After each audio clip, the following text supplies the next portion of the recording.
Hi, I'm going to walk you through the key milestones and decisions that your students will face during their senior year as they navigate the college admissions process.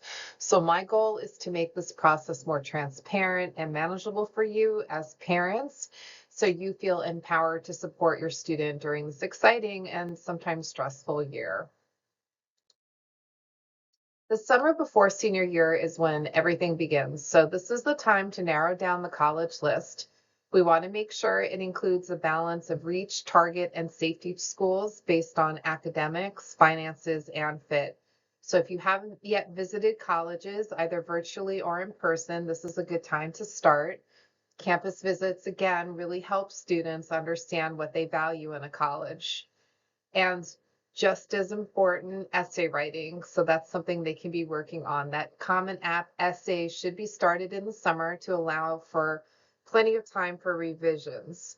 The Common Application opens on August 1st. Creating an account early helps your child get organized before the fall rush. September and October are all about getting organized and beginning to execute the plan. So early September, your students should create a deadline calendar and begin requesting teacher recommendations. Please make sure they give their teachers at least 3 to 4 weeks notice. Late December, if your child needs to take the SAT or ACT one more time, this is the last window really. They should also begin supplemental essays and explore scholarship options. In October, we'll finalize essays, prepare early action and early decision applications, and submit financial aid forms. So remember, the FAFSA, in theory, opens October 1st, and this is the form that makes your student eligible for federal aid, and some states and colleges require it for scholarship. There's also the CSS profile. Okay, this is the busiest season for application submissions, so early decision and early action deadlines typically fall between November 1st and 15th. So these are high stakes applications, especially early decision, which is binding. You want to encourage your child to track all confirmations. Each submission generates an email and often a portal login. So keeping records now avoids future headaches. Financial aid forms like the FAFSA and the CSS profile should be completed during this window as well. And regular decision deadlines often start appearing in December. So this is a time of both wrapping up and preparing. In January, many regular decision deadlines are still ahead of us, typically January 1st through the 15th. So students should submit a few days early whenever possible to avoid any last minute tech issues. And once applications are in, students must check their college portals to confirm all materials have been received, test scores, transcripts, recommendations. Mid-year grade reports also come into play now. These are required by many colleges to ensure that your student is continuing to perform well. It's also prime time for applying to private scholarships. Many of those deadlines are fall and late winter. Decisions season arrives in the spring.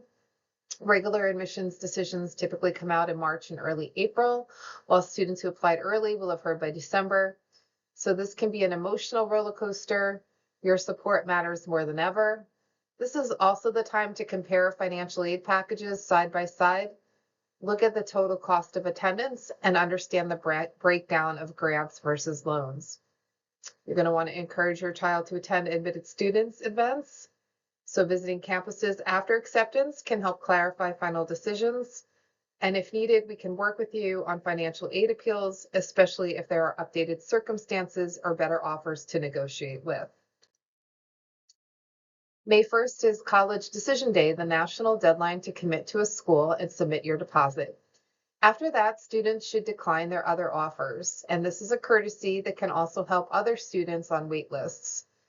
Then there's a series of final steps: submitting housing and health forms, signing up for orientation, and sending final transcripts. This is also a moment to celebrate and to prepare.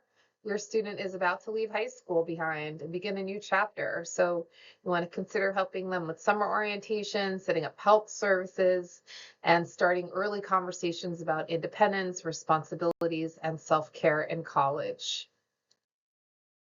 So I want to close with a few tips that can really help smooth the journey. First, remember, this is about fit, not just prestige or other factors. We want your student to feel seen and supported where they land.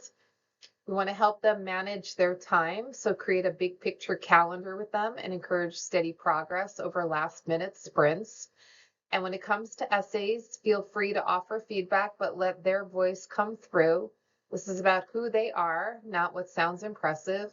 And emotionally, just be present. Stress and anxiety are normal.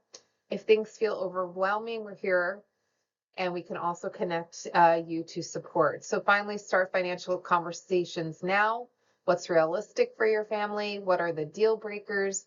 These honest discussions are keys to avoiding disappointment later.